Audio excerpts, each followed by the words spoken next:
पाकिस्तान के पूर्व प्रधानमंत्री नवाज शरीफ ने हाल ही में माना था कि पाकिस्तान ने 1999 में भारत के साथ समझौता तोड़ा था। अब पाकिस्तान ने माना है कि उसके कब्जे वाला कश्मीर, पाकिस्तान ऑक्यूपाइड कश्मीर जिसे हम कहते हैं, जिसे वो लोग आजाद जम्मू कश्मीर कहते हैं, एजेके कहते हैं, वह एक विदेशी जमीन है।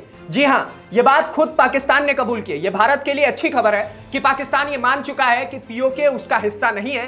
पाकिस्तान के कई लोगों को इस घटना से हैरानी हुई है। इस्लामाबाद हाई कोर्ट में एक सरकारी वकील ने चौंकाने वाला दावा किया, जिसमें कहा गया कि पीओके एक विदेशी क्षेत्र है।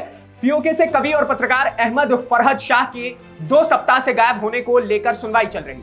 बाद में पता चला कि वो पुलिस की कस्टडी में है और कोर्ट में दिए गए बयान के शब्दों पर ध्यान देना चाहिए। पाकिस्तान ने यह नहीं कहा है कि पीओके या कश्मीर एक स्वतंत्र देश है। बिल्कुल नहीं, यह नहीं कहा गया कि कश्मीर एक स्वतंत्र देश है, बल्कि उसने कहा है कि पाकिस्तान ऑक्यूपाइड कश्मीर एक विदेशी क्षेत्र यानी कि फॉरेन टेरिटरी है। इसका मतलब वो ये कहना चाह रहा है, वो ये मानता है कि कश्मीर स्वतंत्र देश नहीं बल्कि किसी और देश का हिस्सा है, और किसी और देश के हिस्से परोक्ष रूप से ही सही, लेकिन पाकिस्तान ये मानता दिख रहा है कि जम्मू कश्मीर भारत का अभिन्न अंग है और उसने इसके एक इलाके पर जबरन कब्जा किया हुआ है। पाकिस्तान में अब इसे लेकर लोगों में बौखलाहट साफ नजर आ रही है। पाकिस्तानी पत्रकार हामिद मीर हाईकोर्ट में सरकार के इस बयान को लेकर भड़के हुए हैं। उन्होंने ट्वीट करके कहा, पाकिस्तान एजेके को बहुत नकारात्मक परिप्रेक्ष्य में पेश कर रहा है। उन्होंने इस्लामाबाद से एक कवि का अपहरण कर लिया। उनमें अपहरण को स्वीकार करने का नैतिक साहस नहीं है और अब उन्होंने एजेके में उसकी गिरफ्तारी दिखाई है और इस्लामाबाद हाईकोर्ट में एजेके को एक विदेशी क्षेत्र बताया है। इसका मतलब यह है कि उनके पास एजेके में कब्जा करने वाली सेना का अधिकार है, लेकिन पाकिस्तानी अदालतों का कोई क्षेत्राधिकार नहीं है। एक वीडियो में बातचीत करते हुए आगे उन्होंने यह भी कहा, पाकिस्तानी सरकार ने आज हाईकोर्ट में माना है कि एजेके एक विदेशी जमीन है। फिर यह बताएं कि वहां पर रेंजर्स क्यों जाते हैं, और जब एजेके का पीएम कहता है कि मैंने रेंजर्स को नहीं बुलाया तो किसकी इजाजत से गए? इसे एक विदेशी क्षेत्र कहकर पाकिस्तान ने कश्मीरी मुद्दे को एक नई दिशा दे दी।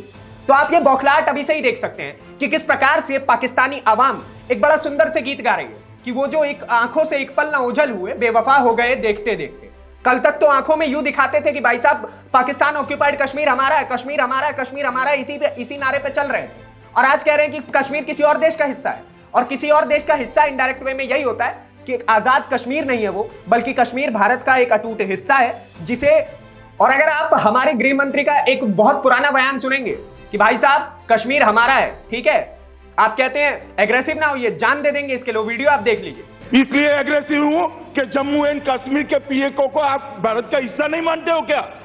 एग्रेसिव ना हो, जान दे देंगे इसके लिए। क्या बात कर रहे हो आप? एग्रेसिव होने की क्या बात कर रहे हो? जान दे देंगे इसके लिए। तो सोच लीजिए कि भाई साहब कश्मीर हमारा है और कश्मीर को अब तो पाकिस्तान भी कबूल कर रहा है कि हमारा है।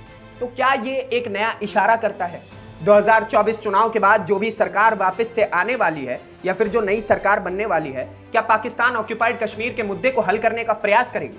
क्या नरेंद्र मोदी जो वादा किया करते थे कि तीसरे टर्म में एग्रेसिव होकर के पाकिस्तान से बात करूंगा, क्या ये वादा पूरा हो सकता है? क्या पीओके वापस से कश्मीर का हिस्सा बनेगा और हिंदुस्तान फिर से अटूट होगा?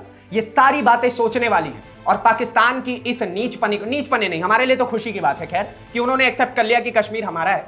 बाकी आपके हिस्से की राय क्या है उसके लिए कमेंट बॉक्स में भरपूर जगह अपने हिस्से की राय रखिए। अगली वीडियो में आपसे फिर से मुलाकात होगी, तब तक के लिए दीजिए इजाजत। धन्यवाद, नमस्कार, जय हिंद।